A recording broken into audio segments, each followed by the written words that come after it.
Hey guys, welcome back to another video. So I finally picked up a PSP GO. I've never had one before, so this is the first time. I made a massive mistake when buying this, but I'll tell you more about that later on in the video. What I'm going to do first is just show it to you and walk you through it. So first thing to note is the box itself is in absolute great condition. There is only one slight mark on it, which is there. So I bought this off eBay. And one thing I thought was really cool is it came in like it's plastic film. So I'll get it out and show you. Looking at the box and all the bits inside, it looks like it's been really well looked after. So this comes in two colours, black and pearl white. It was released in October 2009. It's around 56% smaller than the original PSP. It has a 3.8-inch LCD screen, which also slides up to show you the controls.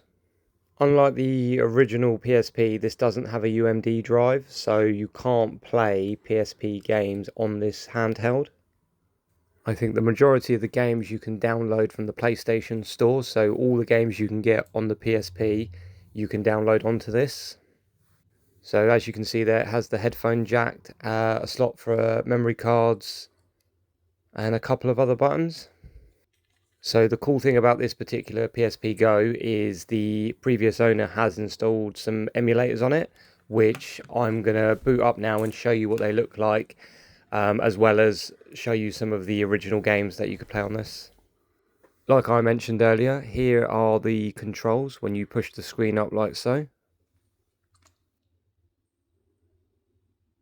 So as you can see, if you remember the PSP original, this is the same screen setup, so it looks identical to all the other PSPs in terms of the layout and the functionality of it. You can store multimedia on these, such as music, videos and photos, just like all the others. When I turned this on for the first time, it did have a pretty cool picture on, which was that. What I'm going to do is just quickly show you all the emulators that are installed on this.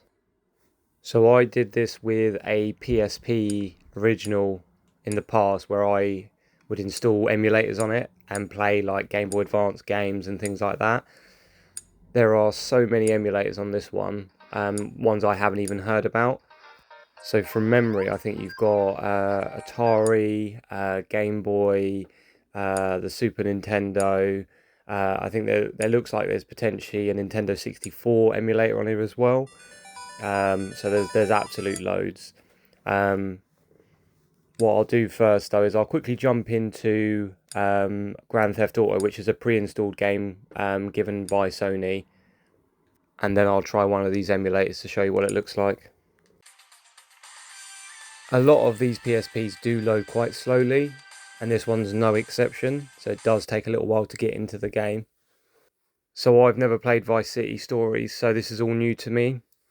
There is already a save file on here from the previous owner, but what I was just going to do is have a little move around, see if I can figure out the buttons first. So it looks like you use the analog stick to move the character, and then you've obviously got the D-pad to change weapons and things like that, like you would normally do on the controller on the PlayStation. The one thing I notice is that it is quite slow, but because I think this is always using the save data in the actual console rather than a disc to read from, that's why I think it's a little bit slower than normal, which is a bit of a negative. So I didn't actually get this to play on, I just wanted it for the collection. An interesting fact is this has exactly the same CPU as all the other models. There is no difference in terms of the CPU. This handheld though has 16GB worth of memory, whereas the other ones were a lot less. I don't even think it was a gigabyte. You would have to use like a memory card to get more memory for them.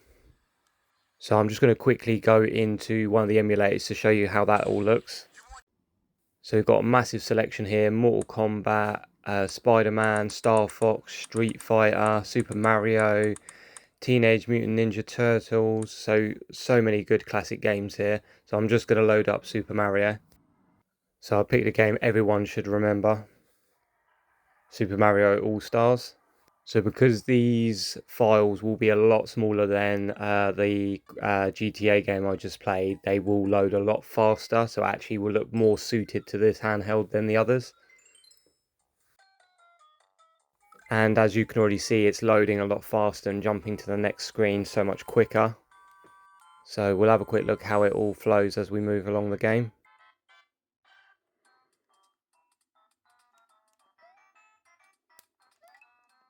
So yeah, as expected, it's moving a lot smoother, clearer, faster than the other game. So that's quite cool. So yeah, what I'll do is I will move on to why I made a mistake buying this. So if you've watched any of my videos before, you will know that I buy most of my stuff off Facebook Marketplace. And the reason for that is because it's always the best price. It's better than CEX, it's better than eBay. Um, on this occasion, I couldn't find any in the local area, so I had to go onto eBay, and I wanted one with a box. So I paid more than I should have for this console, so that's why it's a mistake. Because as I've said already in the video, I'm going to put this into my collection and probably never touch this again for a long time. The sell at checks for around 90. That's kind of for like a discounted one that's probably got a few scratches on. But CEX would pay you, I think, £60 to buy this from you without a box. So I usually pay for most of my stuff around the checks price that they would pay you. Because I'm buying it all off Facebook Marketplace, people will generally sell it for what they would get at checks. So for me, the mistake I made was paying more than it's worth. So I paid 145 in total, included postage and eBay protection. But I can't complain with the overall condition of this console in the box. And also it's already got some emulators already installed on there. So I thought I was going to go a bit above on this one and pay the extra price because I'm so desperate to add this to the collection. So in the next video, I'm going to rate all my handhelds. So I'm going to get them all out and go through them one by one and give them all a rating. And of course, this one will be in there.